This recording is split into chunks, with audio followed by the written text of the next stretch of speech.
പ്രിയപ്പെട്ടവർ, നമ്മുടെ പ്രിയ സുഹൃത്ത് ശ്രീ സന്തോഷ് കുമാറിൻ്റെ കാറ്റുമാളിക എന്ന കഥാസമാഹാരം ഇവിടെ പ്രകാശനം ചെയ്യപ്പെട്ട് കഴിഞ്ഞു. അത്തരത്തിൽ ഒരു സന്തോഷകരമായ സന്ദർഭത്തിലാണ് ഞാനിപ്പോഴിവിടെ നിൽക്കുന്നത്. സന്തോഷകരമായ സന്ദർഭം എന്താണെന്ന് വെച്ചാൽ, സി സന്തോഷ് കുമാറിനെ പോലെ ശ്രദ്ധേയനായ വളരെ മികച്ച കഥകൾ എഴുതിയിട്ടുള്ള ഈ കഥാകാരൻ്റെ മികച്ച കഥകളടങ്ങിയ ഒരു സമാഹാരം പ്രകാശനം ചെയ്യുന്നതിൻ്റെ സന്തോഷമാണ്.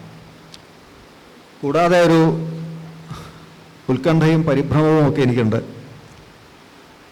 കാരണം എന്താ വെച്ചാൽ, ഈ കഥാസമാഹാരം പ്രകാശനം ചെയ്യാൻ എന്നെക്കാൾ യോഗ്യരായ പലരും ഈ വേദിയിൽ തന്നെയുണ്ട്. ഞാനാണെങ്കിൽ ഒരു ചെറുകഥ പോലും എഴുതിയിട്ടില്ലാത്ത ആളാണ്. എഴുതിയിട്ടുള്ളത് കവിതകളും നോവലുകളുമാണ്. ചെറുകഥ എന്തുകൊണ്ടോ എനിക്കിതുവരെ എഴുതാൻ പറ്റിയിട്ടില്ല. ഞാൻ നോക്കുമ്പോൾ ഇവിടെ മലയാളത്തിലെ തന്നെ ഏറ്റവും മുതിർന്ന ശ്രദ്ധേയനായ എഴുത്തുകാരൻ അല്ലെങ്കിൽ എഴുത്തുകാരിൽ ഒരാളായിട്ടുള്ള ഐമൻ ജോണേട്ടനുണ്ട്. എൻ്റെ തന്നെ പ്രിയ സുഹൃത്തായിട്ടുള്ള ഹരീഷിൻ്റെ പേര് നോട്ടീസിൽ കണ്ടിരുന്നു. മറ്റ് മികച്ച കഥാകൃത്തുക്കളുണ്ട്. മനോജ് വെങ്ങോല പിന്നെ പുസ്തക പ്രകാശനത്തിൽ പങ്കുചേരുന്നുണ്ട്. രമേശൻ മുല്ലശ്ശേരിയുണ്ട്. പണ്ട് തൊട്ടേ കവിതകളും കഥകളും നന്നായിട്ട് എഴുതിയിട്ടുള്ള ഉണ്ണികൃഷ്ണൻ കിടങ്ങൂരുണ്ട്. ഇങ്ങനെ കഥാകൃത്തുക്കളുടെ ഒരു സംഗമം. ഇനി വേറെ പ്രിൻസിൻ്റെ ഒക്കെ പേര് ഇതിൽ കണ്ടിരുന്നു. ഇതിപ്പോൾ ഏതും പോരാത്തിന് ഇവിടെ വന്നപ്പോഴേക്കും PF മാത്യൂസ് ഇവിടെ വന്നിരിക്കുന്നു. അപ്പോൾ ഇവരെ എല്ലാവരും കൂടി കണ്ടു കഴിഞ്ഞപ്പോഴേക്കുള്ളൊരു പരിഭ്രമം ഉണ്ടല്ലോ. വെച്ചാൽ ഒരു കഥ പോലും എഴുതാത്ത ഞാൻ കഥയെക്കുറിച്ച് സംസാരിക്കുക എന്ന ആ ഒരു പരിഭ്രമം തീർച്ചയായിട്ടും എനിക്ക് ഉണ്ട്. പിന്നെ ഒരു ധൈര്യം എന്ന് വെച്ചാൽ, ചെറുപ്പം മുതൽ തന്നെ കവിതകളാണ് എഴുതിയിരുന്നതെങ്കിലും അടുത്ത കൂട്ടുകാർ മുഴുവൻ തന്നെ ഏകദേശം ചെറുകഥാകൃത്തുക്കളോ നോവലിസ്റ്റുകളോ ആയിരുന്നു എന്നുള്ളതാണ്. അതുകൊണ്ട് അവരോട് നിരന്തരം സംസാരിച്ചും പലതരത്തിലുള്ള സംവാദങ്ങളിൽ ഏർപ്പെട്ടും ഒക്കെ കഥയെക്കുറിച്ച് കൂടി അല്ലെങ്കിൽ ഫിക്ഷൻ എന്ന വിഭാഗത്തെക്കുറിച്ച് കൂടി ഒരു ധാരണ ചെറുപ്പം മുതലേ ഉണ്ടാവാൻ കാരണമായിട്ടുണ്ട്. കൂടാതെ അത്തരത്തിലുള്ള കൃതികളാണ് കൂടുതലും വായിക്കാറും ഉണ്ടായിരുന്നത്. ആ ഒരു ധൈര്യത്തിലാണ് എന്തെങ്കിലുമൊക്കെ പറയാം എന്ന് വിചാരിക്കുന്നത്. ഇവിടെ ഈ പുസ്തകത്തിലേക്ക് കടക്കുന്നതിന് വളരെ മികച്ച സുന്ദരമായ ഒരു അവതാരിക ശ്രീ KB പ്രസന്നകുമാർ എഴുതിയിട്ടുണ്ട്. ഈ സന്തോഷ് കുമാറിൻ്റെ സന്തോഷ് കുമാറല്ല കേട്ടോ, സന്തോഷ് കുമാർ എന്ന് പറഞ്ഞത് സി സന്തോഷ് കുമാറാണിത്. സന്തോഷ് കുമാർ വേറെയുണ്ട്, അറിയാലോ. ഏതായാലും സി സന്തോഷ് കുമാറിൻ്റെ ഈ കഥകളിലേക്ക് കടക്കുന്നതിനുള്ള ഏറ്റവും മികച്ച ഒരു പ്രവേശകം അല്ലെങ്കിൽ ആ കഥകളിലേക്കുള്ളൊരു താക്കോൽ, ഓരോ കഥയെയും ആസ്വാദ്യകരമായി പരിചയപ്പെടുത്തിക്കൊണ്ടുള്ള ഒരു അവതാരിക ഈ പുസ്തകത്തിനൊപ്പം തന്നെയുണ്ട്. മാത്രമല്ല ആതിര പ്രകാശ് ഇവിടെ കഥകളെ പരിചയപ്പെടുത്തി സംസാരിക്കുന്നുമുണ്ട്. എന്നാൽ ഇങ്ങനെയൊക്കെ ആണെങ്കിൽ പോലും എനിക്ക് ഈ കഥകളെക്കുറിച്ച് സംസാരിക്കാൻ ആഗ്രഹമുണ്ട്.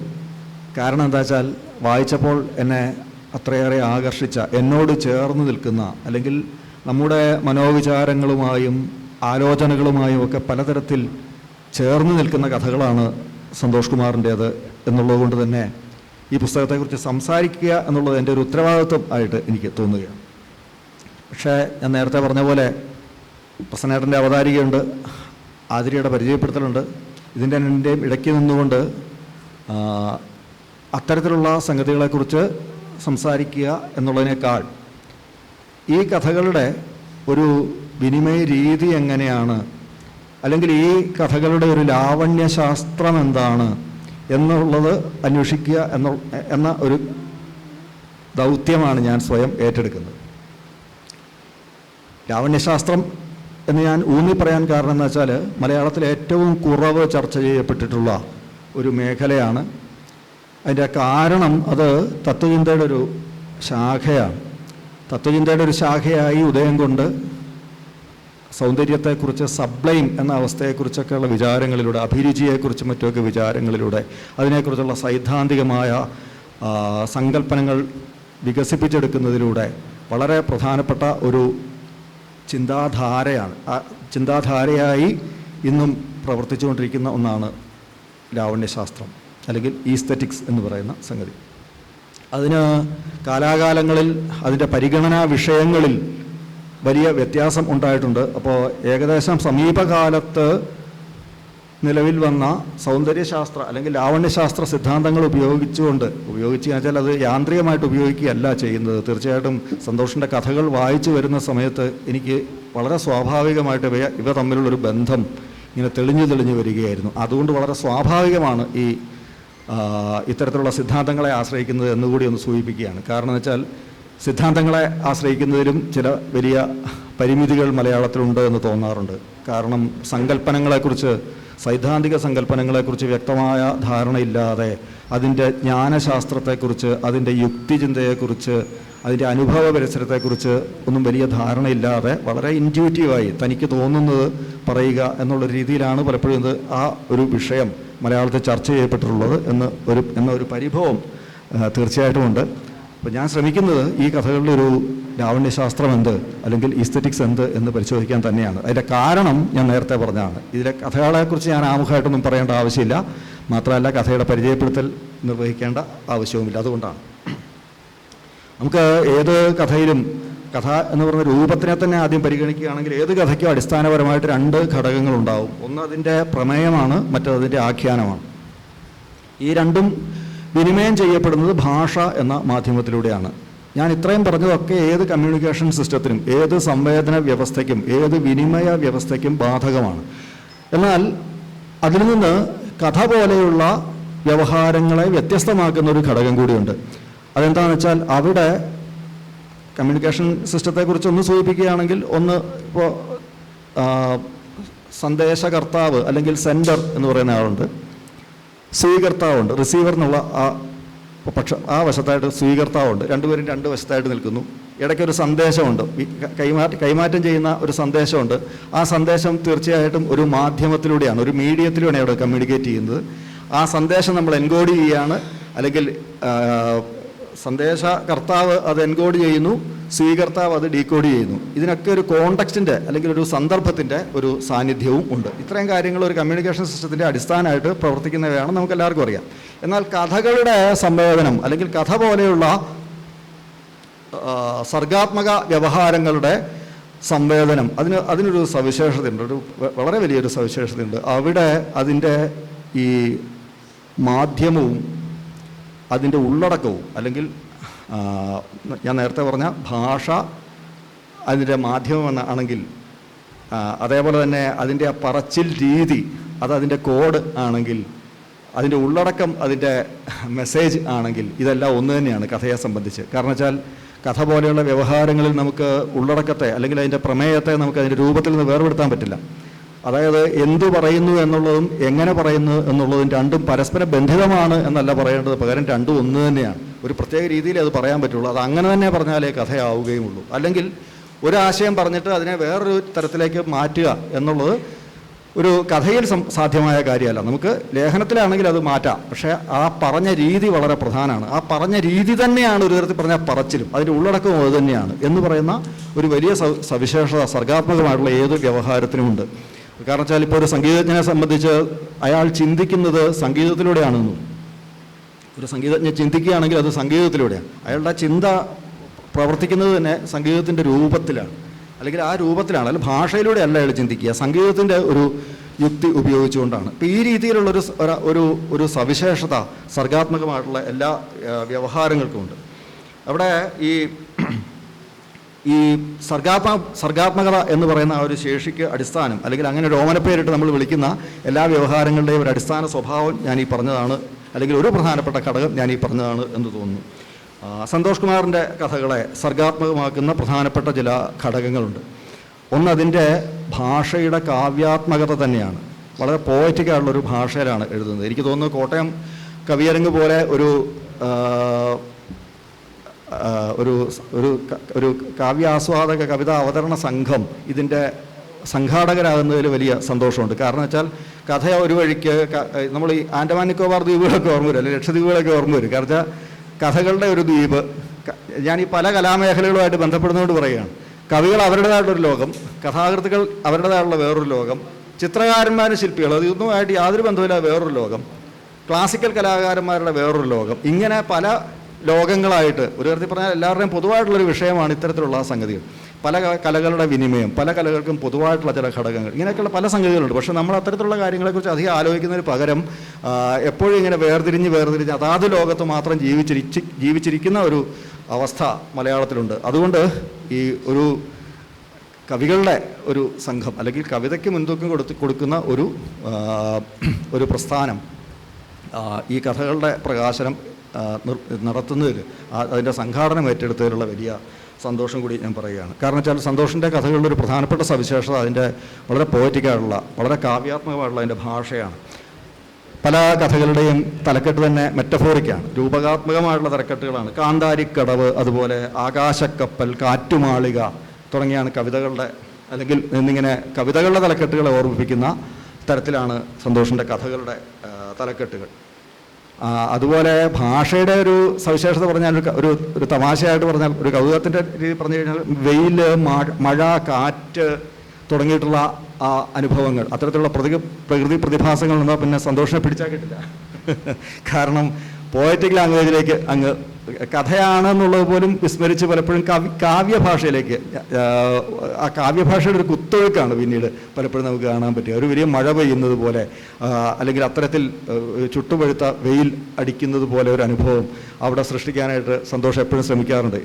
ഞാനിത് തമാശയായിട്ട് പറഞ്ഞത് എന്നുള്ളതിനേക്കാൾ കൂടുതൽ ഞാൻ സ്നേഹം കൊണ്ട് പറഞ്ഞതാണ്. കാരണം ഇന്ന് വളരെ ഡ്രൈ ആയിട്ടുള്ള ഒരു കഥ പറയുകയെന്ന് വെച്ചാൽ അതിൻ്റെ ഉള്ളടക്കം അതേപടി പറഞ്ഞു പോവുക മാത്രമാണ് ചെയ്യേണ്ടത് എന്ന് വിചാരിക്കുന്ന കഥാകൃത്തുക്കൾ പലരും അല്ലെങ്കിൽ അത്തരത്തിലുള്ള കഥകൾ ഏറി വരുന്ന ഒരു കാലത്ത് ഇത് വലിയൊരു ആശ്വാസമാണ് എന്ന് പറയാതിരിക്കാൻ നിവൃത്തിയില്ല. കാരണം വളരെ സുന്ദരമായ, മനോഹരമായ ആ അനുഭവങ്ങളുടെ തീവ്രത ഉൾക്കൊള്ളുന്ന തരത്തിലുള്ള നിരവധി വരികൾ, കാവ്യാത്മകമായിട്ടുള്ള വരികൾ ഈ കഥകളിൽ നമുക്ക് കണ്ടെത്താവുന്നതാണ്. ഞാൻ 1-2 ഉദാഹരണങ്ങൾ മാത്രം പറയാം. ആകാശക്കപ്പൽ എന്ന് പറയുന്ന ആ കഥയുടെ തുടക്കം ഒരു തരത്തിൽ പറഞ്ഞാൽ ഇത് വളരെ ശ്രദ്ധേയമായൊരു സംഗതിയാണ്. ആകാശക്കപ്പൽ എന്നുള്ള കഥ വാസ്തവത്തിൽ ഒരു എന്താ പറയുക, വളരെ സാങ്കേതികമായിട്ടുള്ള വിശദാംശങ്ങൾ, അതും ഒരു വിമാനത്തിൻ്റെ യന്ത്രത്തകരാറുകൾ പരിഹരിക്കുന്നതുമായിട്ട് ബന്ധപ്പെട്ട വിശദാംശങ്ങൾ അടങ്ങിയിട്ടുള്ളൊരു കഥയാണ്. അത് എത്രത്തോളം എത്രത്തോളം ഡ്രൈ ആയിട്ടുള്ളൊരു സംഗതി ആയിരിക്കാം അങ്ങനൊരു പ്രമേയം കഥയിൽ ട്രീറ്റ് ചെയ്ത് കഴിഞ്ഞാൽ സംഭവിക്കുക എന്നുള്ളത് നമുക്ക് ഊഹിക്കാവുന്നതേ ഉള്ളൂ. അടുത്ത കാലത്ത് അത്തരത്തിലുള്ള നിരവധി കഥകൾ ഞാൻ കണ്ടിട്ടുണ്ട്. പക്ഷേ അവയൊക്കെ നമ്മൾ കുറച്ചങ്ങോട്ട് കഴിയുമ്പോഴേക്കും, കാരണം ഈ യാന്ത്രിക ലോകത്തെ ആവിഷ്കരിക്കുന്നതിന് വേണ്ടി ഒരുതരം യാന്ത്രികമായിട്ടുള്ള ഭാഷയിൽ, വളരെ വരണ്ട ശുഷ്കമായൊരു ഭാഷയിൽ അത് ആവിഷ്കരിക്കുന്നതിൻ്റെ, അത്തരത്തിൽ എഴുതുന്നതിൻ്റെ പീഡനം നമ്മൾ പലപ്പോഴും അനുഭവിച്ചിട്ടുള്ളതുകൊണ്ടാണ് ഇത് പറയുന്നത്. ഇതങ്ങനെയല്ല. ഈ കഥ ട്രീറ്റ് ചെയ്യുന്ന രീതി നോക്കുക. ഞാൻ അതിൻ്റെ ചില ഭാഗങ്ങളൊന്ന് വായിക്കാം. ആദ്യ ഭാഗത്തെ ചില വരികൾ മാത്രമാണ്. കടലിൻ്റെ ഉപ്പും മരങ്ങളുടെ പച്ചയും പേറി വരുന്ന കാറ്റ്, അത് വെയിലിനെ പറത്തിക്കൊണ്ടു പോകുന്ന കാറ്റാണ്. കാറ്റ് പറത്തിക്കൊണ്ടു പോയത് വെയിലിൻ്റെ ചൂടിനെ മാത്രമായിരുന്നു. വെളിച്ചത്തെ പറത്തിക്കൊണ്ടു പോകാനുള്ള സിദ്ധി അത് നേടിയിട്ടുണ്ടായിരുന്നില്ല. ഞാനത് പലപ്പോഴും ഇങ്ങനെയുള്ള വരികൾ കൂടുതൽ കണ്ടിട്ടുള്ളത് കവിതയിലാണ്. അതിനാൽ കുപ്പിച്ചില്ലുപോലെ വീണ് ചിതറുന്ന പതിവ് പ്രവൃത്തി വെയിൽ നിർബാധം തുടർന്നു. കാറ്റിൻ്റെ വരവോടെ അസ്വസ്ഥരാകാൻ തുടങ്ങിയത് ടർമാക്കിൽ വിശ്രമിക്കുന്ന വിമാനങ്ങളായിരുന്നു. വാവെടുത്ത പശുക്കൾ വിത്തുകാളയുടെ മുന്നിൽപ്പെട്ടാൽ എന്നതുപോലെയായി അവരുടെ അവസ്ഥ. ഉരുക്കുവടങ്ങൾ കൊണ്ട് പിക്കറ്റ് ചെയ്യപ്പെട്ട് അനങ്ങാൻ കഴിയാതെയായിരുന്നു കിടപ്പെങ്കിലും പറന്നുയർന്നിട്ട് തന്നെ ബാക്കി കാര്യം എന്ന മട്ടിൽ വിമാനങ്ങൾ കയറു പൊട്ടിക്കാൻ തുടങ്ങി. ഇങ്ങനെ ആണ് ആ കഥയുടെ ഒരു ട്രീറ്റ്മെൻറ്റ്. ഞാൻ പറഞ്ഞ വിമാനത്തെക്കുറിച്ചും അതിൻ്റെ യന്ത്രങ്ങളുടെ വിശദാംശങ്ങളുണ്ട്, മറ്റ് സാങ്കേതിക ഘടകങ്ങളുടെ വിശദാംശങ്ങളുണ്ട്. ഇങ്ങനെയൊക്കെ ഉള്ളപ്പോഴും അതേസമയത്ത് കഥയിലാണെങ്കിൽ വളരെ അപ്രതീക്ഷിതമായ അല്ലെങ്കിൽ വലിയ പരിണാമഗുപ്തി എന്നൊക്കെ നമുക്ക് പറയാവുന്ന അത്തരത്തിലുള്ള സംഗതികളും ആ കഥയിലില്ല. ഒരു തരത്തിൽ പറഞ്ഞാൽ അവസ്ഥ തന്നെ ആഖ്യാനം ചെയ്യുന്ന, അല്ലെങ്കിൽ ഞാൻ നേരത്തെ പറഞ്ഞ പോലെ ഒരു സന്ദർഭത്തെ അതേപടി ആഖ്യാനം ചെയ്യാനുള്ളൊരു ശ്രമമാണ്, അല്ലെങ്കിൽ അത്തരത്തിലുള്ള സന്ദർഭങ്ങളെ അതേപടി ആഖ്യാനം ചെയ്യാനുള്ള ശ്രമമാണ് വാസ്തവത്തിൽ ആ കഥയിലുള്ളത്. എങ്കിൽ പോലും അതിൻ്റെ ഈ ആ ഭാഷ മറ്റൊരു തരത്തിലുള്ളൊരു നിഗൂഢമായ ഒരു ലോകം അതിനൊപ്പം തന്നെ സൃഷ്ടിച്ചെടുക്കുന്നുണ്ടെന്ന് പറയാതിരിക്കാൻ നിവൃത്തിയില്ല. അതുപോലെ വേറൊരു കഥയിൽ, ആമ്പക്കാടൻ കപ്പ കൃഷിക്കൊരു മാർഗരേഖ എന്നുള്ള കഥയിൽ, കുംഭം മീനമാസങ്ങൾ വെയിലിന് ഉളിപ്പല്ലുകൾ മുളയ്ക്കുന്ന കാലമാണ്. എന്നാണ് ഒരു വരി. മൊട്ടക്കുന്നുംപുറത്തെ കന്യാച്ഛേദം സംഭവിച്ച മണ്ണ്, അല്ലെങ്കിൽ ആവിയിൽ പുഴുങ്ങിയെടുക്കുന്ന ഒരു പലഹാരമാണ് പകൽ.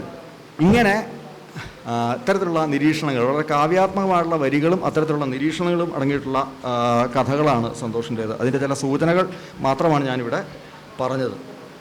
അതുപോലെ ആറ് കഥകൾ എന്നുള്ള തലക്കെട്ടിൽ സമാഹരിച്ചിരിക്കുന്നത് കഥകളിൽ ഒതുങ്ങാനാവാതെ പുറത്തേക്ക് തെറിച്ചുപോയ കാവ്യഖണ്ഡങ്ങളാണെന്ന് തന്നെ നമുക്ക് തോന്നും. ഈ പോയറ്റിക് പീസസ് ആണ്, അല്ലെങ്കിൽ കാവ്യശകലങ്ങളാണ് അതിങ്ങനെ പുറത്തേക്ക് തെറിച്ചതെന്ന് തോന്നും.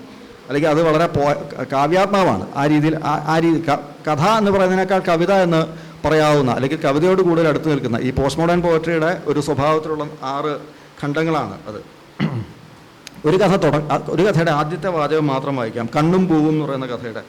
അന്നൊക്കെ പൂവുകൾ മണം സ്വന്തമായി ഉൽപ്പാദിപ്പിക്കുകയും നിറം പുറമേ നിന്ന് വാങ്ങുകയുമായിരുന്നു പതിവ്. ഇങ്ങനെയാണത് തുടങ്ങുന്നത് തന്നെ. പിന്നെ അതിൻ്റെ അനുബന്ധമായിട്ടുള്ള ഭാവനകളിലേക്ക് ആ കഥ വികസിക്കുകയാണ്. കഥ എന്ന് പേരിട്ടതുകൊണ്ട് കഥ, ഞാൻ കവിതയെന്നും വിളിക്കാമെന്ന് തോന്നുന്നു എനിക്ക്. അപ്പോൾ ഇങ്ങനെയുള്ള ഉപമകളും രൂപകങ്ങളും മാത്രമല്ല, ഇതര വസ്തുക്കൾക്ക് മനുഷ്യ സ്വഭാവം നൽകുന്ന പേഴ്സോണിഫിക്കേഷൻ എന്ന കാവ്യസങ്കേതവും ഒക്കെ സമർത്ഥമായിട്ട് ഉപയോഗിച്ചുകൊണ്ടാണ് സന്തോഷ് ഈ കഥകൾ പറയുന്നത്. ഞാൻ ഈ പേഴ്സോണിഫിക്കേഷനെ കുറിച്ച് പറയാൻ കാര്യം വെച്ചാൽ, നമുക്ക് ഈ നിർജീവ വസ്തുക്കൾക്ക് അല്ലെങ്കിൽ മനുഷ്യേതരമായ വസ്തുക്കൾക്ക് മനുഷ്യ സ്വഭാവം ആരോപിക്കുക എന്നുള്ളത് കവിതയിൽ സാധാരണ പതിവുള്ള, കവികൾ സാധാരണ പ്രയോഗിക്കാറുള്ളൊരു കാവ്യസങ്കേതമാണ്. അത് കഥകളിൽ അധികം കണ്ടിട്ടില്ല. സന്തോഷിൻ്റെ കഥകളിൽ അതിൻ്റെ ഒരു സമൃദ്ധി തന്നെയുണ്ട്. അത് അടുത്തൊരു ഘട്ടത്തിൽ അത് വേറൊരു തലത്തിലേക്ക് വികസിക്കുകയും ചെയ്യും. അതിനെപ്പറ്റി പിന്നീട് പറയാം. അപ്പോൾ ഈ ആമ്പക്കാടൻ കപ്പകൃഷിക്കൊരു മാർഗരേഖ എന്ന കഥയുടെ അന്ത്യത്തെ നിർണ്ണയിക്കുന്നതും അതിനെ നിഗൂഢമാക്കുന്നതും വൈലോപ്പിള്ളിയുടെ കന്നിക്കൊയ്ത്തിൽ നിന്നുള്ള വരികളാണ്. അങ്ങനെ കവിതയുമായി വേറൊരു തരത്തിലുള്ള ബന്ധവും ഈ കഥാകൃത്ത് അല്ലെങ്കിൽ ഈ കഥകൾ സൂക്ഷിക്കുന്നുണ്ട്. അതുപോലെ ഈ കഥകളിലെ സവിശേഷമായിട്ടുള്ള നിരീക്ഷണങ്ങൾ വെച്ചാൽ കഥയുടെ അതാത് സന്ദർഭവുമായി ചേർന്ന് നിന്നുകൊണ്ട് തന്നെയുള്ള നിരീക്ഷണങ്ങൾ, അതും വളരെ പ്രധാനമാണ്. അത് കഥാസന്ദർഭങ്ങളെ മുൻനിർത്തി ഈ കഥാപാത്രങ്ങൾ ജീവിതാവസ്ഥകളെ വ്യാഖ്യാനിക്കുകയാണ്. ഇപ്പം ആഗ്രഹിച്ചതിൻ പ്രകാരം രക്ഷപ്പെടുകയും ഒടുവിൽ അതിനെ പ്രതി കുറ്റബോധം തോന്നുകയും ചെയ്യുന്നത് അടിമത്തത്തിൻ്റെ ഏറ്റവും ലളിതമായ നിർവചനമാണെന്ന് അവൻ ഓർത്തു. ഐസൊലേഷൻ വാർഡ് എന്നുള്ള കഥയിലെ വരിയാണ്. അതുപോലെ ഈ ആമ്പക്കാടൻ കപ്പകൃഷിക്ക് ഒരു മാർഗരേഖ എന്നുള്ള കഥയിൽ തടിയോ ഇലയോ അല്ല, വേരാണ് മരം എന്ന് ഒരു കഥാപാത്രം പറയുകയാണ്. അതുപോലെ പരമാവധി ഉയരം എത്തിക്കഴിഞ്ഞാൽ പിന്നെ മരത്തിന് ചെയ്യാൻ പറ്റുന്ന ഒരേ ഒരു കാര്യം പടർന്നു പന്തലിക്കുക എന്നതാണ്. തണൽ പരത്താനുള്ള മരങ്ങളുടെ മഹാമനസ്കത എന്നൊക്കെ വേണേൽ അതിനെ പുകഴ്ത്താം. പക്ഷേ സത്യമതല്ല. പരമാവധി സൂര്യപ്രകാശം വലിച്ചെടുക്കാനും ചുറ്റുപാടും നിഴൽ വീഴ്ത്തിക്കൊണ്ട് മറ്റൊന്നിന് വളരാൻ ഇടം കൊടുക്കാതിരിക്കാനുമുള്ള അവയുടെ സ്വാർത്ഥതയാണത് എന്നിങ്ങനെ പറഞ്ഞിട്ട് ഞാനത് മുഴുവൻ വായിക്കുന്നില്ല. മരങ്ങളുടെ അവസ്ഥയും മനുഷ്യാവസ്ഥയും തമ്മിൽ കമ്പയർ ചെയ്തുകൊണ്ടുള്ള ആ ഭാഗങ്ങൾ അത് വളരെ എന്താ പറയണ്ടേ, ഈ നിരീക്ഷണങ്ങളിലും കാണാം ആ സർഗാത്മകമായ ആഖ്യാനത്തിൻ്റെ ചാരുത നമുക്ക് പറയും. ചിലപ്പോൾ കഥാരചനയെക്കുറിച്ചുള്ള നിരീക്ഷണം പോലും ആകുന്നുണ്ട്. ചില കാര്യങ്ങൾ സുന്ദരമാവുക അവ ഗുപ്തമായിരിക്കുമ്പോഴാണ്. നല്ല കഥകളിലേതുപോലെ കിഴക്കേതിലെ വീടെന്നുള്ള കവിതയിലെ വരിയാണ്. പ്രസന്നൻ ആ വരി എടുത്ത് പറഞ്ഞിട്ടുണ്ട്. ഈ കഥയിലേക്ക് കടക്കാനുള്ള താക്കോൽ എന്നുള്ള നിലയ്ക്ക് തന്നെ ആ വരി അദ്ദേഹം ആ അവതാരികയിൽ ഉപയോഗിക്കുന്നുണ്ട്. മറ്റൊന്ന്, നമുക്കിനി ഞാനിതിൻ്റെ ഏറ്റവും ഭാഷ എന്നുള്ള ഘടകത്തെക്കുറിച്ചാണ് പറഞ്ഞത്. ഞാൻ ഓർഡറിൽ പറഞ്ഞതാണ്. കാരണം വെച്ചാൽ ഈ ഭാഷയുടെ സ്വഭാവം എന്താണ് എന്നുള്ളത് സൂചിപ്പിക്കുന്നതിന് വേണ്ടിയിട്ടാണ് ഇത്രയും ഉദാഹരണങ്ങൾ ഞാൻ പറഞ്ഞത്. ഇതിനേക്കാൾ സങ്കീർണമായിട്ടുള്ള ചില തലങ്ങളിലേക്ക് കടന്നാൽ മാത്രമേ നമുക്ക് സന്തോഷിൻ്റെ കവിതകളെ വേണ്ട വിധത്തിൽ വായിക്കാൻ പറ്റൂ എന്ന് തോന്നുകയാണ്. അത് അനുഭവവും ആഖ്യാനവും എന്നുള്ള ആ ഒരു എന്താ പറയണ്ടേ, വളരെ സങ്കീർണമായ വിഷയവുമായി ബന്ധപ്പെട്ടതാണ്. നമുക്കറിയാമല്ലോ, നമ്മൾ അനുഭവത്തെ ആഖ്യാനം ചെയ്യുന്നത് ഭാഷയിലൂടെയാണ്.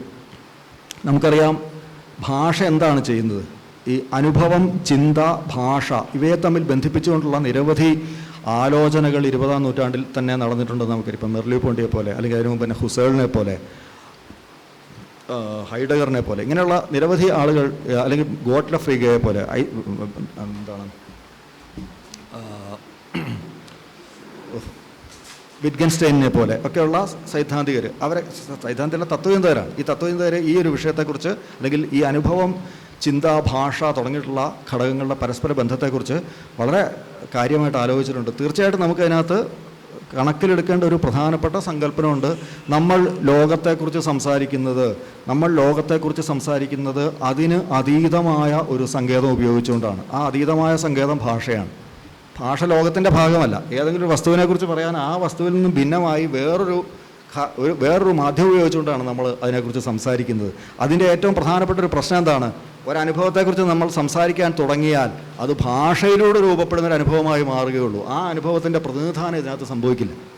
ആ അനുഭവത്തിൻ്റെ നേരിട്ടുള്ള പ്രതിനിധാനം സംഭവിക്കില്ല. പകരം എന്താണ്? ഭാഷയിലൂടെ മറ്റൊരു പ്രതിനിധാനം ആയിട്ടത് മാറുകയാണ് ചെയ്യുന്നത്. ഈ അനുഭവവും ഭാഷയും തമ്മിലുള്ള, അല്ലെങ്കിൽ അനുഭവവും അതിൻ്റെ ആവിഷ്കാരവും തമ്മിലുള്ള ഈ പിളർപ്പ് അത് തിരിച്ചറിയുന്നു എന്നുള്ളതാണ് ആധുനികാനന്തര കഥാകൃത്തുക്കളുടെ ഒരു പ്രധാനപ്പെട്ട സവിശേഷത. അതൊരിക്കലും മനസ്സിൻ്റെ നേരിട്ടുള്ള തൻ്റെ ആത്മാവിഷ്കാരം ആണ് എന്നത് ഭാവിക്കുന്നില്ല. പകരം കവിത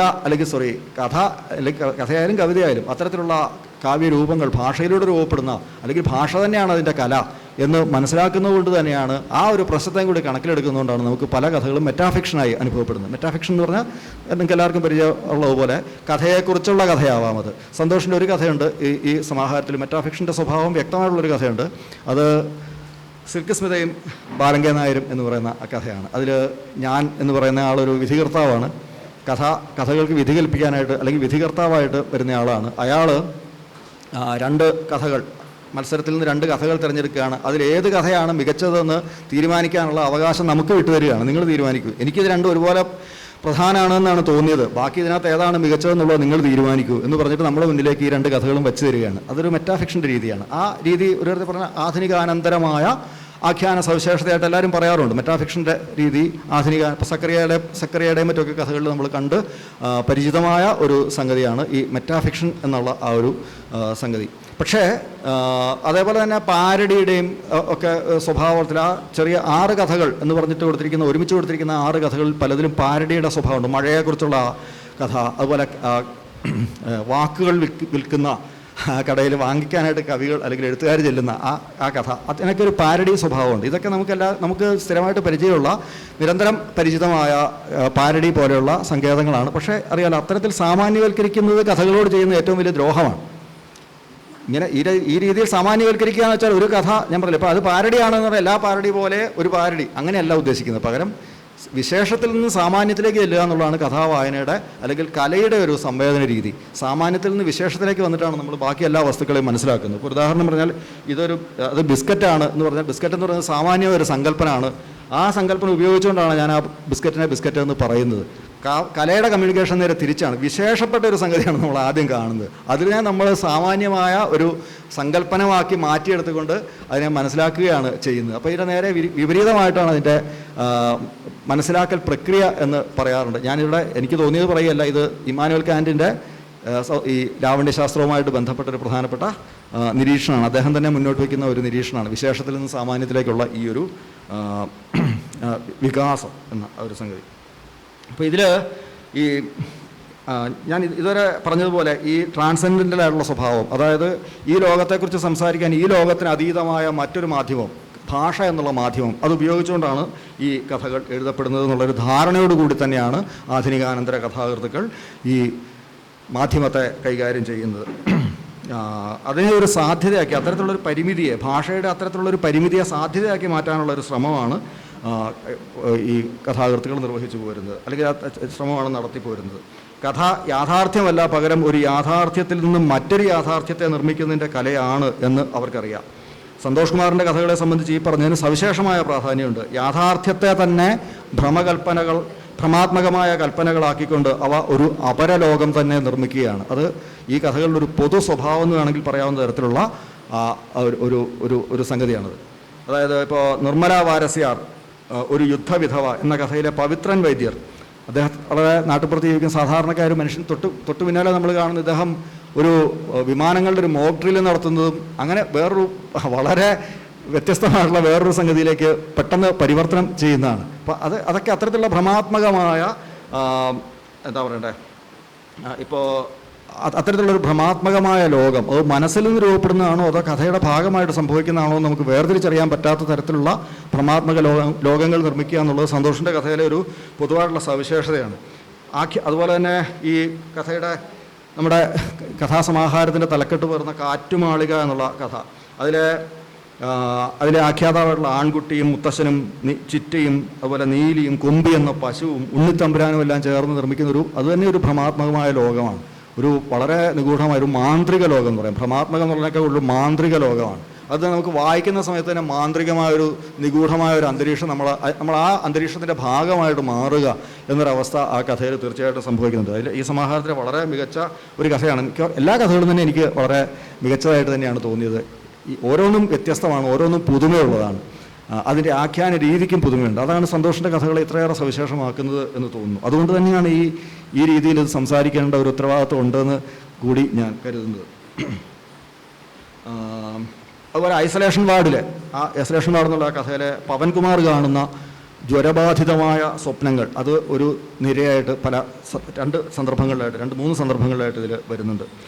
അതുപോലെ ഈ ഭ്രമാത്മകതയുടെ സമൃദ്ധിക്ക് ഈ കഥകളിൽ വേറെയും ഉദാഹരണങ്ങൾ ധാരാളമുണ്ട്. ഈ ഭ്രമാത്മകതയെ നമ്മൾ എന്ത് ചെയ്യുന്നു എന്നുള്ളതാണ്. ഭ്രമാത്മകതയെ തീർച്ചയായിട്ടും നമുക്ക് ചരിത്രവൽക്കരിക്കാവുന്നതാണ്, ചരിത്രവൽക്കരിക്കേണ്ടതുണ്ട്. അതാണ് ശ്രദ്ധിക്കാവുന്നൊരു കാര്യം. കാരണം ഇത് ആധുനികവും ആധുനികാനന്തരവുമായ കലയുടെ ഒരു അടിസ്ഥാന സ്വഭാവമാണ്. ആധുനിക അവാങ്കാദ് കലയെക്കുറിച്ച് ഏറ്റവും കൂടുതൽ ആലോചിച്ചിട്ടുള്ള ഒരു സൈദ്ധാന്തികൻ അല്ലെങ്കിൽ ഒരു തത്വചിന്തകൻ, അങ്ങനെ തന്നെ പറയണം, ഷാങ് ഫ്രാങ്സ്വാ ലിയോത്താറാണ്. നമുക്ക് ആധുനികാനന്തര സൈദ്ധാന്തികൻ എന്നുള്ള നിലയ്ക്ക് എല്ലാവർക്കും പരിചിതനായിരിക്കാം. ലിയോത്താറിൻ്റെ ആണ് വളരെ പ്രസിദ്ധമായ വരികൾ. ബൃഹദാഖ്യാനങ്ങളോടുള്ള അവിശ്വാസമാണ് ഉത്തരാധുനികത. അതെല്ലാവരും കേട്ടിട്ടുണ്ടാവും. മലയാളത്തിൽ ഇതുപോലെ മിസ്റീഡ് ചെയ്യപ്പെട്ട വേറൊരു വാചകമില്ലാന്ന് തോന്നുന്നു. ബൃഹദാഖ്യാനങ്ങളോടുള്ള അവിശ്വാസമാണ് ഉത്തരാധുനികത. അദ്ദേഹത്തിൻ്റെ വാചകം ഇതാണ്: simplifying to the extreme, post modernity is the incredulity toward metanarrative എന്നാണ്.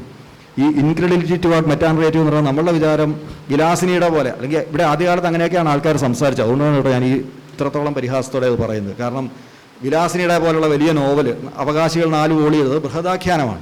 അതുപോലുള്ളതല്ല. പകരം കവിതയിലൊക്കെ 8 വരികളും 12 വരികളും ഒക്കെ തരത്തിലുള്ള സ്കെയിൽ വെച്ച് അളക്കാവുന്ന തരത്തിലുള്ള ലെങ്ത്തിൽ വേണം കവിത. ഇങ്ങനെയൊക്കെയുള്ള സിദ്ധാന്തമായിട്ട് തന്നെ ആ കാലത്തെ ഭാഷാഭൂഷണമൊക്കെ എടുത്ത് നോക്കിയാൽ കാണാം. ഈ രീതിയിലുള്ള സിദ്ധാന്തങ്ങളായിട്ട് തന്നെ ഇത് അവതരിപ്പിക്കപ്പെട്ടിട്ടുണ്ട്. ബൃഹദാഖ്യാനങ്ങളുള്ള വിശ്വാസം. സത്യത്തിൽ ഇതൊന്നും അല്ല സംഗതി. ഇതൊന്നും അല്ലാതെ ഇതേ അല്ല. അതാണ് രസം. 19-ാം നൂറ്റാണ്ട് വരെ നമ്മൾ ചില ശാശ്വത സത്യങ്ങളെ, നമ്മൾ ഏത് വ്യവഹാരവും ഏത് തരത്തിൽ നമ്മൾ എന്ത് വിഷയത്തെക്കുറിച്ച് സംസാരിച്ചാലും അതിൻ്റെ കേന്ദ്രസ്ഥാനത്ത് ചില മൂല്യങ്ങളെ പ്രതിഷ്ഠിക്കും. സത്യം കണ്ടെത്തുക എന്നുള്ളത് നമ്മുടെ ഒരു ഉദ്ദേശത്തിൻ്റെ ഭാഗമാണ്. ഇതിനകത്ത് നീതി എവിടെ, ഇതിനകത്ത് എന്ന് നമ്മൾ ചോദിച്ചുകൊണ്ടാണ് പല പ്രശ്നങ്ങളും അല്ലെങ്കിൽ പല വിഷയത്തെക്കുറിച്ചും നമ്മൾ സംസാരിക്കും. നീതി എന്നൊരു പ്രശ്നത്തെ കേന്ദ്രസ്ഥാനത്ത് നിർത്തിക്കൊണ്ട്, ഇത്തരത്തിലുള്ള മൂല്യങ്ങളെ കേന്ദ്രസ്ഥാനത്ത് നിർത്തിക്കൊണ്ടാണ് നമ്മൾ 19-ാം നൂറ്റാണ്ടിൻ്റെ പകുതി വരെ സംസാരിച്ചിരുന്നതെങ്കിൽ അതിൽ നിന്ന് മാറിയിട്ട് ഇത്തരത്തിലുള്ള മൂല്യങ്ങൾ, ഇത്തരത്തിലുള്ള മൂല്യങ്ങളെ അടിസ്ഥാനപ്പെടുത്തിയിട്ടുള്ള വലിയ ആഖ്യാനങ്ങൾ നിർമ്മിക്കുക എന്നുള്ളതാണ് വാസ്തവത്തിൽ നമ്മൾ ചെയ്തു പോകുന്നത്. അതിനെയാണ് എന്ത് പറയുക, ബൃഹദാഖ്യാനങ്ങൾ എന്ന് പറയുക. ഈ ബൃഹദാഖ്യാനങ്ങളെ ഈ ആധുനിക കാലവും അതിൻ്റെ ശാസ്ത്ര സാങ്കേതിക പുരോഗതിയും അത്തരത്തിൽ രൂപപ്പെട്ട യാന്ത്രിക യുക്തിയും ഒപ്പം തന്നെ നിലവിൽ വന്ന യന്ത്രങ്ങളുടെ ലോകവും അതുപോലെ തന്നെ മുതലാളിത്തവും ഇതെല്ലാം കൂടി ചേർന്നിട്ട് ഇത്തരത്തിലുള്ള മൂല്യങ്ങളെ മുഴുവൻ അപ്രസക്തമാക്കിക്കൊണ്ട് പുതിയൊരു മൂല്യരഹിതമായ വ്യവസ്ഥ നിർമ്മിച്ചെടുക്കുകയാണ്. ആ മൂല്യരഹിതമായ വ്യവസ്ഥയിലെ ഏറ്റവും അടിസ്ഥാന സ്വഭാവം വേറൊന്നുമല്ല, അവിടെ ആകെ ശ്രദ്ധിക്കുന്ന ഇത്തരത്തിലുള്ള മൂല്യങ്ങളൊന്നുമല്ല, പെർഫോമേറ്റിവിറ്റി എന്നൊരു സംഗതി മാത്രമാണ്. പ്രകടനപരത എന്നോ അല്ലെങ്കിൽ പ്രകടനക്ഷമത എന്നോ പറയാവുന്ന തരത്തിലുള്ളൊരു സംഗതി മാത്രമാണെന്നാണ് ലിയോത്താർ പറയുന്നത്. അപ്പോൾ ഈ പ്രകടനപരത എന്ന് പറയുന്ന സംഗതി ഇത്രയേ ഉള്ളൂ: മിനിമം ഇൻപുട്ട് മാക്സിമം ഔട്ട്പുട്ട്. അത് മാത്രമേ നമ്മൾ നോക്കുന്നുള്ളൂ. ഏത് സംഗതിയുടെ ആണെങ്കിലും കഥ വായിച്ചു കഴിഞ്ഞാൽ അതിൻ്റെ മിനിമം ഇൻപുട്ട് പക്ഷേ മാക്സിമം ഔട്ട്പുട്ട്. അത് ഈ കാലത്തിൻ്റെ ഒരു ലോജിക്കായിട്ട് മാറുകയാണ്. സന്തോഷിൻ്റെ കഥ ആ യുക്തിക്ക് പുറത്താണ്. അത് പെർഫോമേറ്റിവിറ്റിയെ തന്നെ എന്താ പറയണ്ടേ, വിമർശനാത്മകമായി നോക്കി കാണുന്ന കഥകളാണ്. അതാണ് അതിൻ്റെ പ്രസക്തിയായിട്ട് എനിക്ക് തോന്നുന്നത്. ഈ യുക്തിയുടെ ഭാഗമായിട്ട് നീങ്ങാനാണ് പല ആൾക്കാർക്കും താല്പര്യം. പക്ഷേ സന്തോഷിൻ്റെ കഥ ആ യുക്തിക്ക് അനുസരിച്ച് നീങ്ങുന്നില്ല എന്നുള്ളത് തന്നെയാണ് ഇതിൻ്റെ ഏറ്റവും പ്രധാനപ്പെട്ട ഒരു സവിശേഷതയായിട്ട് എനിക്ക് തോന്നുന്നത്. അപ്പോൾ ഞാൻ നേരത്തെ പറഞ്ഞ ഒരു സങ്കല്പനം കൂടി വിശദീകരിച്ചാലേ ഇത് ആ രീതിയിൽ പറയാൻ പറ്റുള്ളൂ. അതുകൊണ്ട് പറയുകയാണ്, ഇമ്മാനുവൽ കാന്റിൻ്റെ പ്രശസ്തമായ അദ്ദേഹത്തിൻ്റെ ക്രിറ്റിക് ഓഫ് ജഡ്ജ്മെൻറ്റ് എന്ന് പറയുന്ന കൃതി, അദ്ദേഹത്തിൻ്റെ 3 ക്രിറ്റിക്കുകളാണ് അദ്ദേഹം എഴുതിയിട്ടുള്ളത്. അതായത് എൻലൈറ്റൻമെൻറ്റിൻ്റെ ഈ പ്രബുദ്ധതയുടെ കാലത്തിൻ്റെ ഈ യുക്തിയോട്, റാഷണാലിറ്റിയോട്, യുക്തിപരതയോട്, വിശേഷബുദ്ധിയോടൊക്കെയുള്ളൊരു സവിശേഷമായ ഒരു തരം ആവേശം, ഭ്രാന്ത് ഒക്കെ വന്നിരിക്കുന്ന ആ ഒരു കാലത്ത് അതിനെ അതിനെ ക്രിട്ടിക്കിന് വിധേയമാക്കുകയാണ്. എന്ന് വെച്ചാൽ അതിൻ്റെ സാധ്യതകളും പരിമിതികളും എന്താണെന്നുള്ളത് വ്യക്തമാക്കുന്നതിന് വേണ്ടി. കാരണം വെച്ചാൽ അത് പ്രസൻറ്റ് ചെയ്യാൻ ശ്രമിക്കുന്നത് അൺപ്രസൻറ്റബിളിനെയാണ് എന്ത് ചെയ്യുക, അത് പ്രസൻറ്റ് ചെയ്യാൻ ശ്രമിക്കുന്നത്. അൺപ്രസൻറ്റബിളായുള്ളൊരു സംഗതിയെ പ്രസൻറ്റ് ചെയ്യാൻ ശ്രമിക്കുമ്പോൾ ഇത്തരത്തിലുള്ളൊരു നിഗൂഢത, നമ്മുടെ ജീവിതത്തിൻ്റെ അത്രത്തോളം സങ്കീർണമായ അവസ്ഥകളെ പ്രസൻറ്റ് ചെയ്യാനായിട്ട് ഞാൻ നേരത്തെ പറഞ്ഞ പോലെ എന്തു പറയുന്നു എന്നുള്ളതിനേക്കാൾ പ്രധാനം എങ്ങനെ പറയുന്നു എന്നുള്ളതാണ്. അപ്പോൾ അങ്ങനെ ആ എങ്ങനെ പറയുന്നു എന്നുള്ളത് എന്ത് പറയുന്നു എന്നുള്ളത് വാസ്തവത്തിൽ രണ്ടും ഒന്ന് തന്നെയാണ് കഥയെ സംബന്ധിച്ച് ഞാൻ പറഞ്ഞു. പക്ഷേ അപ്പോൾ നമുക്ക് കൂടുതൽ ഊന്നൽ കൊടുക്കേണ്ടത്, വായിക്കുമ്പോൾ ഊന്നൽ കൊടുക്കുന്നത് എപ്പോഴും എങ്ങനെയാണ് പറയുന്നത് എന്നുള്ളത് തന്നെയാണെന്ന് അർത്ഥം. ഏതായാലും ഞാൻ പറഞ്ഞതെന്ന് വെച്ചാൽ അങ്ങനെ അൺപ്രസൻറ്റബിൾ ആയിട്ടുള്ളൊരു സംഗതിയെ പ്രസൻറ്റ് ചെയ്യാൻ ശ്രമിക്കുന്നതിൻ്റെ ആ ഉത്കണ്ഠയും ആനന്ദവും ഇത് മുഴുവൻ ഈ നിഗൂഢതയിലൂടെയാണ് സന്തോഷിൻ്റെ കഥകളിൽ നമുക്ക് അനുഭവിക്കാനാകുക. അതാണ് ഇതിനെ ഞാൻ ആധുനികാനന്തര കഥയുടെ ഒന്നാന്തരം മാതൃകകളാണ് സന്തോഷിൻ്റെ കഥകൾ എന്ന് ഞാൻ പറയാൻ ശ്രമിച്ചത് ഈ അർത്ഥത്തിലാണ്. നേരത്തെ പറഞ്ഞ അൺപ്രസൻറ്റബിൾ ആയിട്ടുള്ള സംഗതിയെ പ്രസൻറ്റ് ചെയ്യാൻ ശ്രമിക്കുക, അതുപോലെ ഒരു സബ്ലൈം അനുഭവം നിർമ്മിക്കുക, ഈ രണ്ട് ഘടകങ്ങളിലാണ് അത് ആധുനികാനന്തരതര സ്വഭാവം പ്രകടിപ്പിക്കുന്നതെന്നാണ് എനിക്ക് തോന്നിയത്. കാന്റിയൻ പ്രകൃതിയുടെ സ്ഥാനത്ത്, കാന്റ് പ്രകൃതിയിലെ സൗന്ദര്യത്തെക്കുറിച്ച്, സൂര്യോദയത്തെക്കുറിച്ചും പൂ വിരിയുന്നതിനെക്കുറിച്ചാണ് പറയുന്നതെങ്കിൽ പുതിയ കാലത്ത് അത് യന്ത്രങ്ങളാണ് ആ സ്ഥാനം ഏറ്റെടുക്കുന്നത്. പ്രകൃതിയുടെ സ്ഥാനം യന്ത്രങ്ങൾ ഏറ്റെടുക്കുന്നു. ജൈവികമായ പ്രകൃതിയെ ഓരത്തേക്ക് തള്ളിക്കൊണ്ട് യന്ത്രങ്ങളുടെ ഒരു പുതിയ പ്രകൃതി രൂപപ്പെടുകയാണ്. അങ്ങനെ ആ പുതിയൊരു യാന്ത്രിക പ്രകൃതിയുടെ കാലത്ത് ആണ് ഇത്തരത്തിലുള്ള സങ്കീർണമായുള്ള നിഗൂഢമായിട്ടുള്ള ആവിഷ്കാരങ്ങളിലേക്ക് കല മാറുന്നതെന്നുള്ളതാണ് ശ്രദ്ധിക്കേണ്ട ഏറ്റവും പ്രധാനപ്പെട്ട ഒരു സംഗതി. അപ്പോൾ ഈ കഥാകൃത്തിൻ്റെ ഞാൻ അധിക കാര്യങ്ങൾ വിസ്തരിക്കുന്നില്ല, ഞാനത് അറിയില്ല. ഏറ്റവും പ്രധാനപ്പെട്ട 2-3 കാര്യങ്ങൾ മാത്രമേ വളരെ വിസ്തരിച്ച് എഴുതിയിട്ടുണ്ട്. പക്ഷേ ആ രീതിയിൽ അത് ഞാൻ വിസ്തരിക്കില്ല. കാരണം ഇത് അല്ലാതെ എനിക്ക് പ്രസൻറ്റ് ചെയ്യാൻ പറ്റാത്തൊരവസ്ഥയുണ്ട്. അതുകൊണ്ടാണ് വെച്ചാൽ വെറുതെ സംസാരിച്ചാൽ അത് പല സ്ഥലത്തേക്ക് ചെതറിപ്പോവും. അതുകൊണ്ടാണ് ഇത് എഴുതി കൊണ്ടുവന്നത്. ഏതായാലും ഞാൻ പറഞ്ഞതെന്ന് വെച്ചാൽ ഈ രീതിയിലുള്ള ഒരു സബ്ലൈം അവസ്ഥ കഥകൾ സൃഷ്ടിക്കുന്നു എന്നുള്ളതാണ് ഏറ്റവും പ്രധാനപ്പെട്ട ഒരു കാര്യം. അതുപോലെ ഇതിൻ്റെ അന്ത്യം പലപ്പോഴും വായനക്കാർക്ക് തീരുമാനിക്കാവുന്ന അവസ്ഥയിലേക്ക് വിട്ടുകൊടുക്കുകയാണ് ചെയ്യുന്നത്. എന്നുവെച്ചാൽ നമ്മളിപ്പോൾ ഒരു ആകാംക്ഷ എന്നൊരു സംഗതിയാണ് ഏത് കഥയെയും മുന്നോട്ട് നയിക്കുന്നതെന്ന് നമുക്കറിയാം.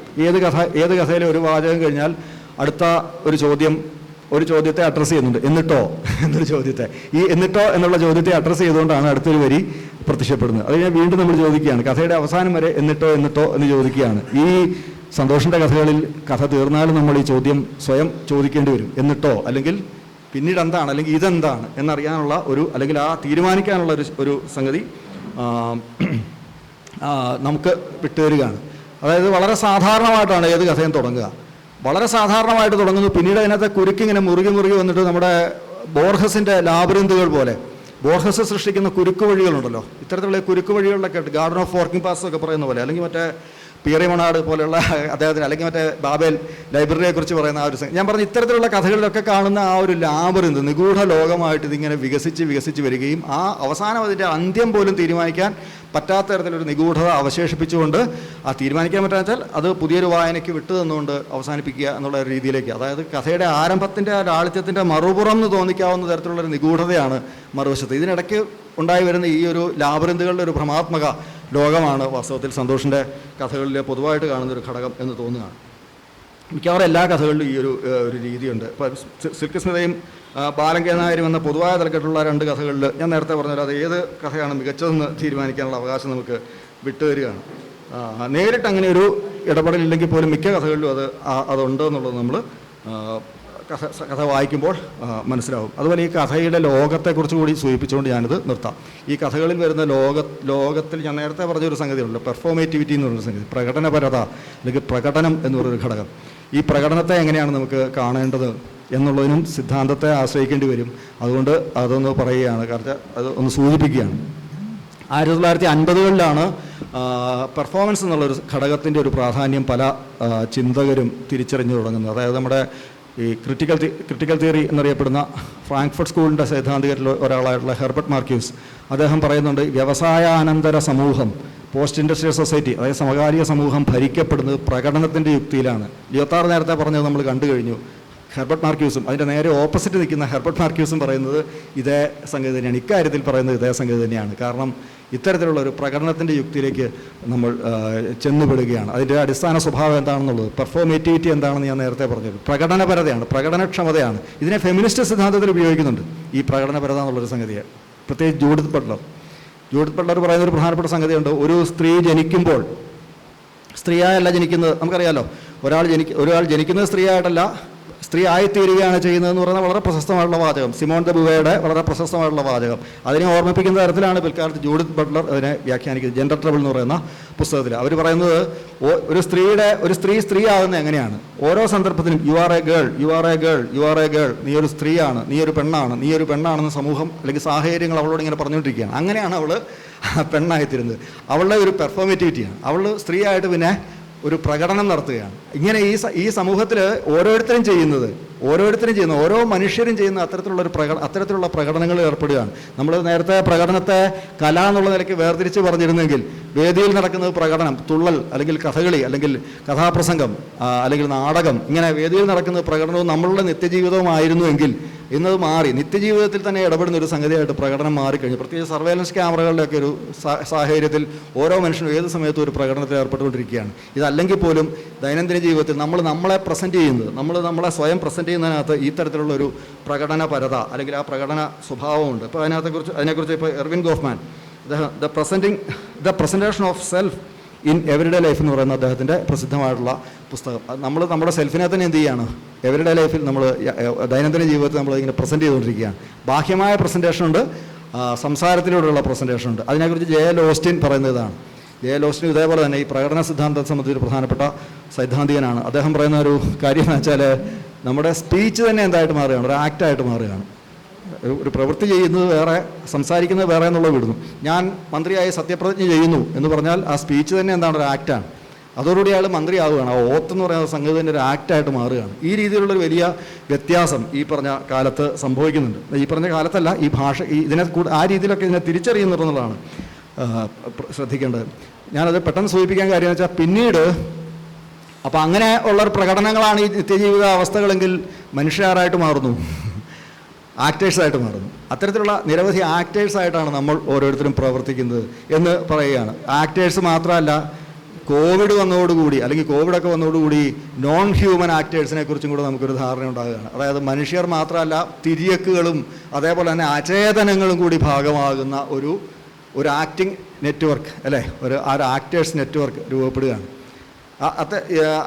അങ്ങനെ രൂപപ്പെട്ട ഒരു നെറ്റ്വർക്ക്, അത് ഇതിങ്ങനെ പറയാൻ കാരണം വെച്ചാൽ അതിനെക്കുറിച്ചും പല സൈദ്ധാന്തികരും പറയുന്നുണ്ട്. അതായത് പ്രത്യേകിച്ച് ബ്രൂണോ ലാത്വയെ പോലെ ആക്ടേഴ്സ് നെറ്റ്വർക്ക് തിയറി, അതുപോലെ തന്നെ കരൺ ഭാരത് ഏജൻഷ്യൽ റിയലിസം എന്ന് പറയുന്ന തിയറി. അതായത് ഞാൻ പറഞ്ഞത് ഇവരുടെയൊക്കെ ഈ സിദ്ധാന്തങ്ങൾ വരുമ്പോൾ ഞാൻ സന്തോഷിൻ്റെ കഥ ആയതുകൊണ്ടാണ് ഇത്രയ്ക്ക് എനിക്ക് പറയേണ്ടി വരുന്നത്. അത് ക്ഷമിക്കുക. കാരണം വെച്ചാൽ ഇതിൽ വരുന്നത് ഈ ആക്ടേഴ്സും നോൺ ഹ്യൂമൻ അല്ലെങ്കിൽ ഹ്യൂമൻ ആക്ടേഴ്സും നോൺ ഹ്യൂമൻ ആക്ടേഴ്സും അചേതനങ്ങളും ഒക്കെ ചേർന്ന് നിർമ്മിക്കുന്ന ഒരു ലോകമാണ്. അത്തരത്തിലുള്ളൊരു ലോകത്താണ് ഈ കഥ നടക്കുന്നത്. ഞാൻ അതിൻ്റെ ചില ഉദാഹരണങ്ങൾ പറഞ്ഞിട്ട് അവസാനിപ്പിക്കാം. ഈ അചേതനങ്ങൾ പങ്കുചേരുന്ന ജീവിതം എന്ന് പറയുന്ന മഹാനാടകം, അതിൽ മനുഷ്യർക്കും തിര്യക്കുകൾക്കും എന്ന പോലെ അചേതന വസ്തുക്കൾക്കും അതിൻ്റെയുള്ള പ്രാധാന്യമുണ്ട്. അപ്പോൾ ഇവയൊക്കെ ഈ കഥകളുടെ ജീവിത വ്യവഹാരങ്ങളിൽ കഥാപാത്രങ്ങളുടെ സ്ഥാനം തന്നെ പങ്കിടുന്നുണ്ട് എന്നുള്ളതാണ് ശ്രദ്ധിക്കേണ്ട ഒരു സംഗതി. നമുക്കിപ്പോൾ ഉണ്ണിയുടെയൊക്കെ കഥകളിൽ ചിലപ്പോൾ ഇങ്ങനെ അവിടെ ഇരിക്കുന്ന ഓന്ത് അയാളെ നോക്കി ചിരിച്ചു, അങ്ങനെ ആ രീതിയിലുള്ള ചില പ്രസൻസ് നമുക്ക് ഉണ്ണിയുടെ കഥകളിൽ കാണാൻ പറ്റും. ഉണ്ണിയുടെ കഥകളിൽ അങ്ങനെ പതിവുണ്ട്. ഇതിൽ ഈ നോൺ ഹ്യൂമൻ ആക്ടേഴ്സ് എന്ന് പറയാവുന്ന തരത്തിൽ ഓരോ അചേതന വസ്തുക്കളും കഥയിൽ വളരെ സക്രിയമായി ഇടപെടുന്നു എന്നുള്ളത് സന്തോഷിൻ്റെ കഥകളുടെ മിക്കവാറും എല്ലാ കഥകളുടെയും തന്നെ സവിശേഷതയായിട്ട് തോന്നി. അതുകൊണ്ടാണ് ഞാനിത് എടുത്ത് പറയുന്നത്. ഇപ്പോൾ ഐസൊലേഷൻ വാർഡെന്നുള്ള കഥയിൽ തീവണ്ടി, ആ തീവണ്ടിയുടെ വരവ്, അത് അത്രയും നേരം ഉണ്ടായിരുന്നൊരു പച്ചക്കറി ചന്തയെ പെട്ടെന്ന് മറ്റൊന്നാക്കി മാറ്റുകയും അതിൻ്റെ അസാന്നിധ്യം ഒരു പച്ചക്കറി ചന്തയുടെ പ്രസൻസ് ആക്കി മാറ്റുകയൊക്കെ ചെയ്യുന്നൊരവസ്ഥയെക്കുറിച്ച് ആ കഥയിൽ ഐസൊലേഷൻ വാർഡെന്നുള്ള കഥയിലെ വളരെ ഗംഭീരമായൊരു സന്ദർഭമാണ്. അപ്പോൾ അതിനകത്ത് ആ തീവണ്ടി പ്രവർത്തിക്കുന്നത് നോക്കുക. അതുപോലെ ആര്യവേപ്പ്, രോഗശമനത്തിന് വേണ്ടിയിട്ടുള്ള ആര്യവേപ്പ്, അതിന് താഴെ ഒരു പെൺകുട്ടി വന്ന് നിൽക്കുന്നതോടുകൂടി അത് ആ കഥയെ സംബന്ധിച്ച് അത് വളരെ പ്രധാനപ്പെട്ട ഒരു സന്ദർഭമായിട്ട് മാറുകയാണ്. അപ്പോൾ അങ്ങനെയുള്ള സംഗതികൾ അതുപോലെ തന്നെ അലമാര, താക്കോൽ കൂട്ടം, വീടുകൾ, ആൾപ്പൊക്കമുള്ള കണ്ണാടി, ഇതൊക്കെ കിഴക്കേതിലെ വീടെന്ന് പറയുന്ന കഥയിൽ, അതായത് ഒരു ദമ്പതികൾ, അയൽ വീട്ടിലെ ദമ്പതികളെ ഒളിഞ്ഞു നോക്കുക എന്നുള്ളത് മാത്രമല്ല, അപ്പുറത്തെ ചില പ്രവൃത്തികളിലേക്ക് പോകുന്ന ഒരു കഥയാണ്. വളരെ ഗംഭീരമായൊരു കഥയാണത്. ആ കഥയിലുള്ള ഈ അലമാര, താക്കോൽക്കൂട്ടം, വീടുകൾ, ആൾപ്പൊക്കമുള്ള കണ്ണാടി തുടങ്ങിയിട്ടുള്ള വസ്തുക്കൾ, അതുപോലെ വിമാനം, അത് പല കഥകളിൽ വരുന്നുണ്ട്. അത് സന്തോഷിൻ്റെ തൊഴിൽ ആയിട്ടും കൂടി ബന്ധപ്പെട്ടതാണെന്ന് നമുക്കറിയാം. ആകാശക്കപ്പൽ, നിർമ്മലാ വാരസ്യാർ ഒരു യുദ്ധവിധവ, ഇങ്ങനെയുള്ള കഥകളിലെല്ലാം അത് വരുന്നുണ്ട്.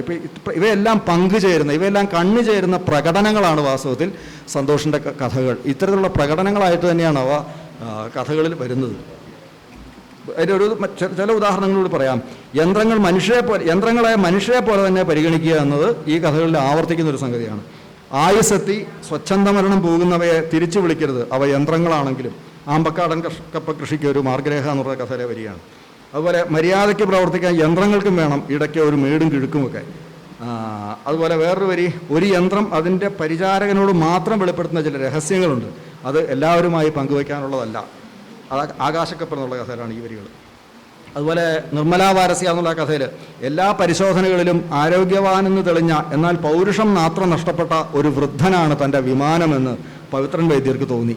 ഇങ്ങനെ ഇത് ഒരു ആവർത്തിക്കുന്ന ഒരു സംഗതി. യന്ത്രങ്ങൾക്കും മനുഷ്യർക്കും ഒക്കെ ഒരേ സ്ഥാനം, അല്ലെങ്കിൽ തമ്മിൽ കൈമാറ്റം ചെയ്യുന്ന സംഗതിയുമുണ്ട്. ഒരു സ്ഥലത്ത് മനുഷ്യൻ യന്ത്രസ്ഥാനത്തേക്ക് പരിവർത്തനപ്പെടുന്നത് കിടക്കുകയാണ്.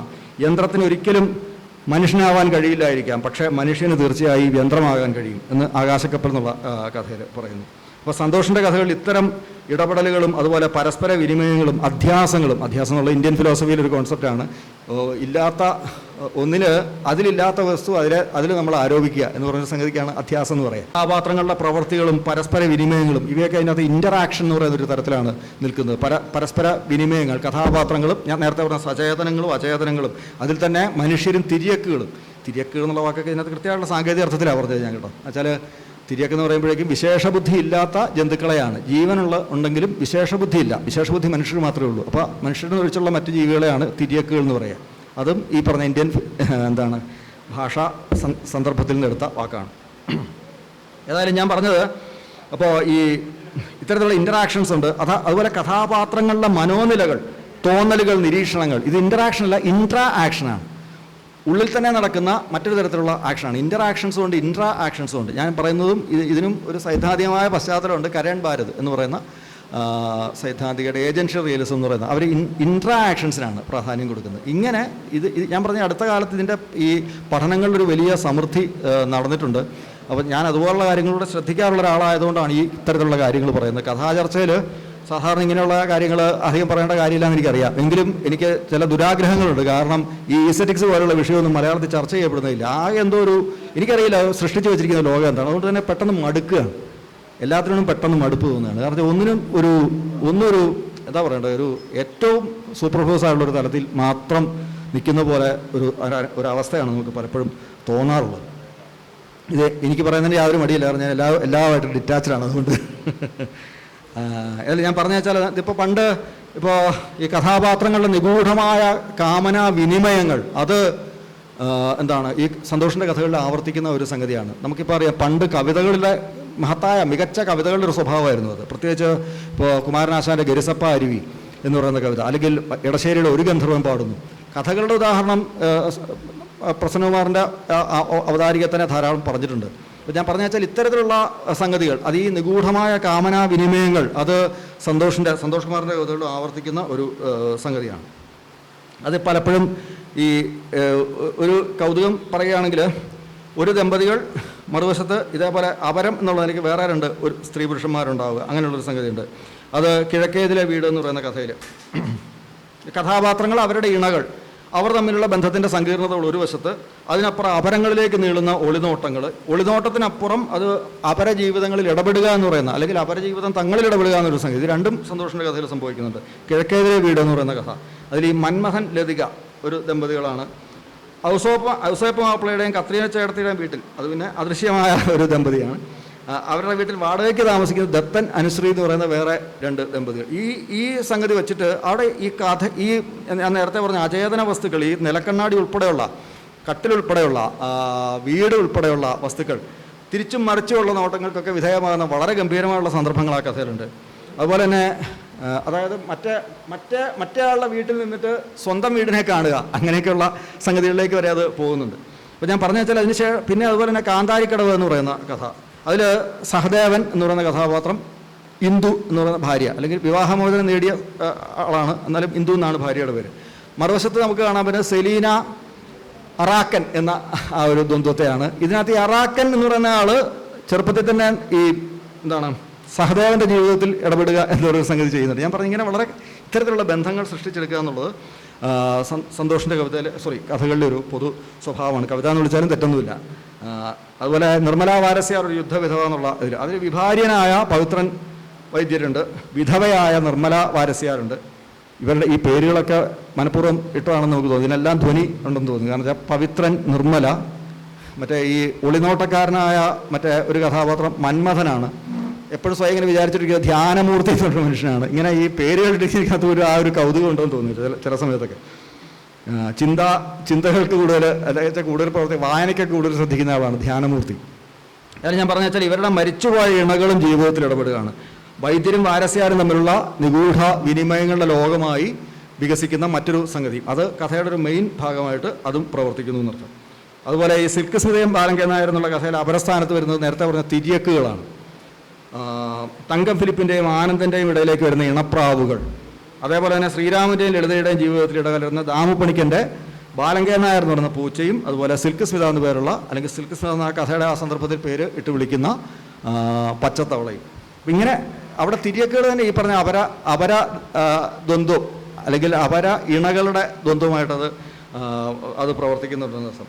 തിര്യക്കുകൾ പലപ്പോഴും അവയുടെ സഹജമായ നിലവിട്ടിട്ട് മനുഷ്യ വ്യവഹാരങ്ങളിൽ ഇടപെടുക എന്ന് പറയുന്നൊരു സംഗതിയുണ്ട്. നമുക്കിപ്പോൾ ഈ കാന്താരിക്കടവ് എന്ന് പറയുന്ന ആ കഥയിലെ നമ്മൾ ഒരിക്കലും മറക്കാത്ത ചെമ്പൻ എന്ന് പറയുന്ന കഥാപാത്രം വാളമീനാണ്.